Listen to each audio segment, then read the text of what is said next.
بسم اللہ الرحمن الرحیم۔ سوال یہ کہ اگر کوئی شخص جماعت کے ساتھ اپنی پہلی دو رکعتیں جو ہے وہ نہیں پا سکتا، یعنی قرات والی 4 رکعت والی نماز ہو تو وہ امام کے ساتھ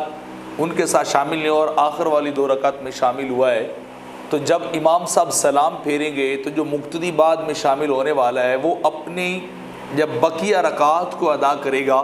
تو ان کے اندر وہ صورت کون سی فاتحہ کے ساتھ ملائے گا؟ یعنی یہ ہو سکتا ہے کہ امام صاحب نے آخر والی صورت پڑھی ہو اور یہ پہلے والی پڑھ لے، تو کیا اس سے قرآن کی ترتیب میں کوئی پرابلم واقع ہوگی یا نماز کے اندر قرات آئے گی یا نہیں؟ تو اس کا جواب یہ ہے کہ جب امام صاحب سلام پھیریں گے، وہ 4 رکعت والی نماز ہو یعنی مقتدی نے 2 رکعتیں پائیں ہیں، یا 2 رکعت والی یعنی فجر کی نماز ہو تو یہ تشہد میں آ کے شامل ہوا ہو، اتحیات میں شامل ہوا ہو، تو جب سلام پھیرے گا امام تو جب یہ شخص مقتدی کھڑا ہوگا جو ہے تو پھر وہ کیا کرے گا؟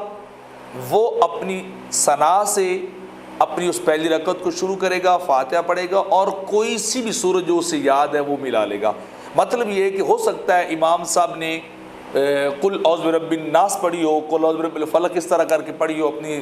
رکعات کے اندر، تو یہ شخص جو ہے اس اپنی بقیہ جو نماز 2 رکعت نماز کی ادا کر رہا ہے اس کے اندر مثال کے طور پہ قل یا ایھا الکافرون بھی پڑھ سکتا ہے، اس سے اوپر والی کوئی رکعت الم تر کیف فعل جو ہے وہ سورۃ فیل پڑھ سکتا ہے، تو اس سے اس کی نماز کے اندر قرات نہیں آئے گی۔